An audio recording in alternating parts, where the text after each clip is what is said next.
I'm Steve Davis. I'm the Public Information Officer for the Lakewood Police Department. As you can imagine, we're still quite busy in our investigation. As a matter of fact, after the events of this morning, we are now in the process of writing warrants. So our people have backed away from the scene, and until we get those warrants signed by a judge, we will not go back into the residence and the scene. That's just standard operating procedures to have those warrants in place. Another thing that's taken place right now is also, as you can well imagine, is the fact that we're very involved in getting all the family members of this officer notified. There's some extended family in other parts of the country and maybe even out of the country, I'm told. So that needs to be done before we can even get close to identifying the officer that died this morning. And lastly, we're assembling detectives and investigators from many departments. We'd like to thank many departments for the assistance that they're giving us here on the scene. That includes Denver Police Department, Edgewater Police Department, Arvada Police Department, and Jeffco Sheriff's Office are the ones that I know for a fact that are here. There are investigators here from each of those departments looking into the situation and helping us process the scene here today. As you can imagine, again, it'll go on for many, many hours. I expect that our people or detectives from even other agencies are going to be here throughout today.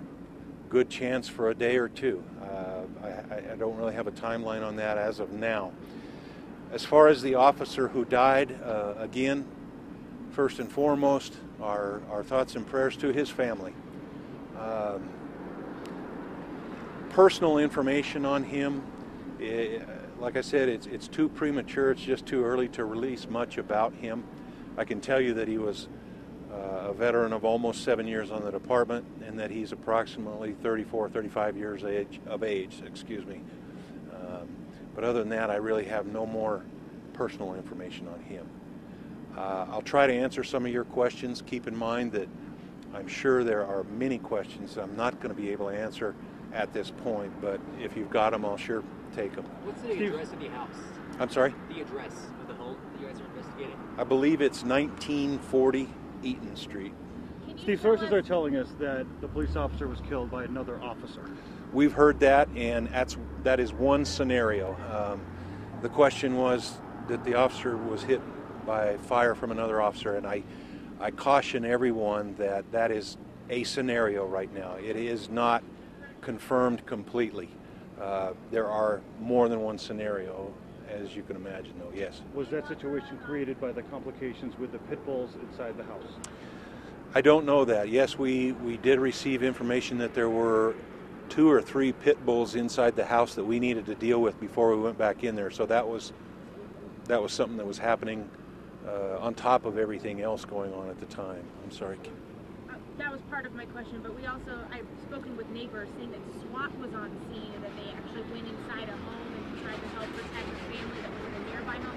Can you talk to that at all? That's news to me. I don't know that the SWAT team had time to get here. I don't know of any assembly of our SWAT team. It was simply the patrol officers that were out on the street on their regular duty.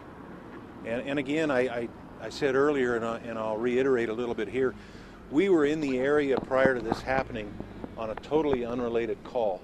We had a call about a prowler. We had sent several units in the area to check that out, and they heard shots being fired. It's my understanding that as they were checking the area, that they did see one party out front of this house actually firing a weapon in the air. So that's when the focus went away from the prowler call, obviously, to what was going on at this residence. As you can well imagine, the involvement from all of these agencies is taxing to very many of them, and we again appreciate that, the help that we're getting from the many agencies. We appreciate the outpouring of condolences and love that we are getting from not only other departments but the public. It means a lot. It's appreciated much, and I know the chief and everybody at the department appreciates that.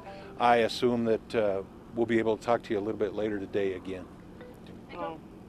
Any illegal activity going on in that house? Our neighbor said that it was boarded up, like he may have had a grow area in there or a meth lab or something like that? Yeah, I haven't heard anything to substantiate any kind of criminal activity going on in the house other than the weapons. But again, that's one of the things that we're waiting on right now, to get that search warrant, and because we haven't even gone through the entire house yet. So if that's the case, that's something that we'll be able to find out when we go back in with a warrant. Steve, when you say weapons, can you describe what weapons were used or that may have been recovered at all? The only thing I'm aware of is handguns of some type. How many?